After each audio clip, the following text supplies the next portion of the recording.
Brazil, Argentina কিংবা France বিশ্বকাপের মঞ্চে আমরা সবসময় বড় বড় দলগুলোকে লড়তে দেখি।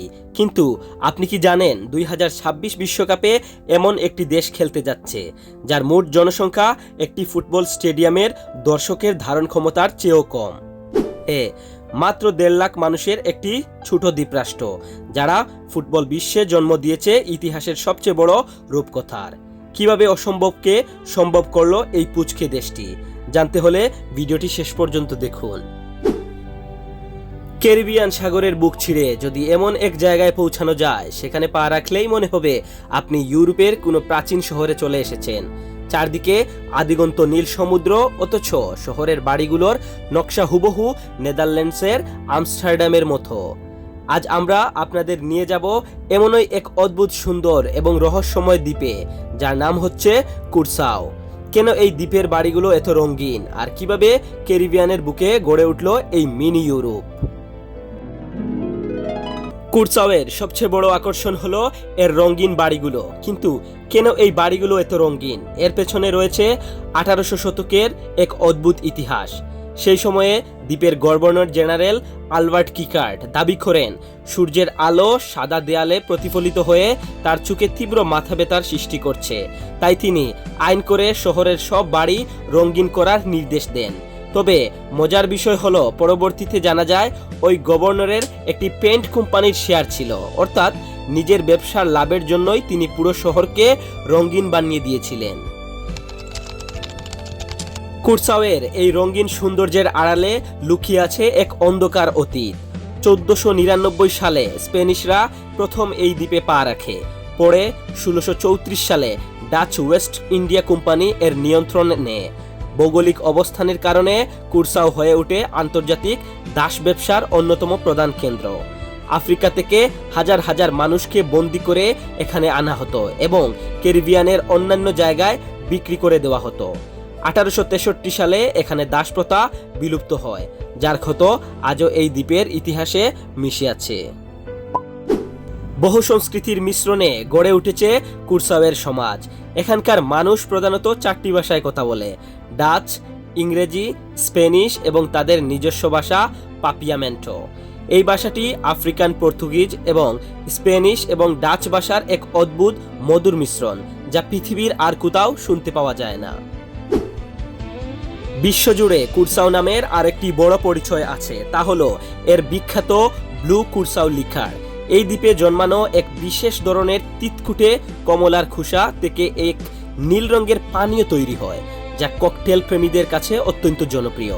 এছাড়া এখানকার স্বচ্ছ নীল পানির সৈকত, স্কুবা ডাইভিং এবং সমুদ্রের নিচে কুরাল প্রাচীর দেখতে প্রতি বছর লাখ লাখ পর্যটক এখানে ছুটে আসে।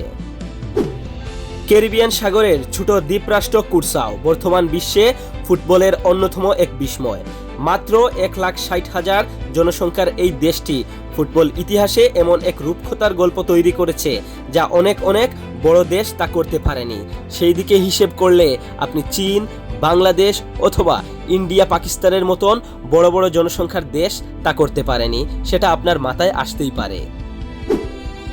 1954 থেকে 2010 সাল পর্যন্ত কুরসাও সহ কয়েকটি দ্বীপ একত্রে নেদারল্যান্ডস অ্যান্টিলস ফুটবল দল হিসেবে আন্তর্জাতিক ম্যাচে অংশ নিত। তারা কনকাকাফ অঞ্চলের অন্যতম প্রতিষ্ঠাতা সদস্য ছিল। 2010 সালে নেদারল্যান্ডস অ্যান্টিলস ভেঙে যাওয়ার পর 2011 সালে কুরসাও ফিফা এবং কনকাকাফের একক সদস্য হিসেবে স্বীকৃতি পায়। তারা তাদের ডাকনাম দেয় দ্য ব্লু ওয়েভ।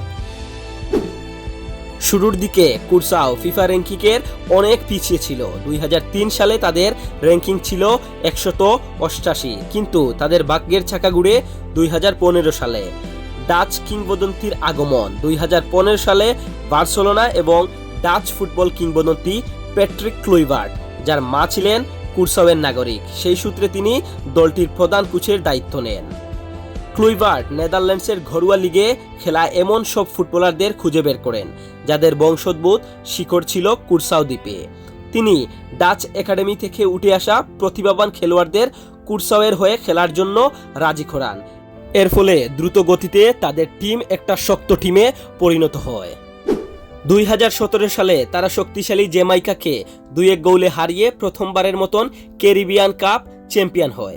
এই সাফল্যের পর তারা 2017 এবং 2019 সালের কনকাকাফ গোল্ড কাপে খেলার যোগ্যতা অর্জন করে। 2019 সালের গোল্ড কাপে তারা সবাইকে চমকে দিয়ে কোয়ার্টার ফাইনাল পর্যন্ত নিশ্চিত করেছিল। এক নজরে যদি এখন আমরা দেখি 2026 বিশ্বকাপের বাছাই পর্বে তারা কাদের হারিয়ে এই ওয়ার্ল্ড কাপে জায়গা করে নিয়েছিল। তারা ত্রিনিদাদ এবং টোবাগোর সাথে ড্র করেছিল, বারমুডার সাথে প্রথম সেটে 3-2 জয় পায় এবং জ্যামাইকাকে তারা ঘরের মাঠে 2-0 জয়লাভ করেছিল। এমনকি আবার দ্বিতীয় সেটে ত্রিনিদাদ এবং টোবাগোর সাথে 1-1 ড্র করে এবং বারমুডাকে 7-0 গোলে হারিয়ে এবং জ্যামাইকার সাথে 0-0 ড্র করে তারা বিশ্বকাপে জায়গা করে নিয়েছে। কুরসাও নিজেদের প্রথম ম্যাচে জার্মানির কাছে 7 গোল ব্যবধানে হেরেছে। অনেকে ট্রল করছেন সেইটা 2014 সালে জার্মানি এবং ব্রাজিলের সমান সমতা থাকার কারণে, কিন্তু কুরসাও যা দেখিয়েছে এখনো পর্যন্ত অনেক দেশ সেটা দেখাতে পারেনি। আপনি যদি চিন্তা করেন বাংলাদেশ, পাকিস্তান, ইন্ডিয়া, চীনের মতন এত বড় দেশ হওয়া সত্ত্বেও তারা এখনো ওয়ার্ল্ড কাপে জায়গা করে নিতে পারেনি, কিন্তু মাত্র 1.5 লক্ষ মানুষের একটা দেশ সেইটা ওয়ার্ল্ড কাপে জায়গা করে নিয়েছে। আমরা আন্তরিক অভিনন্দন জানাই কুরসাওকে গেরিলা গালফ টিভির পক্ষ থেকে। ভিডিওটা একটু শেয়ার করে দিবেন, চ্যানেলে নতুন হলে চ্যানেলটা সাবস্ক্রাইব করে দিবেন, ভিডিওতে একটা লাইক এবং আপনার কি মনে হয় এই ওয়ার্ল্ড কাপ কে জিততে পারে অবশ্যই কমেন্ট করে জানান।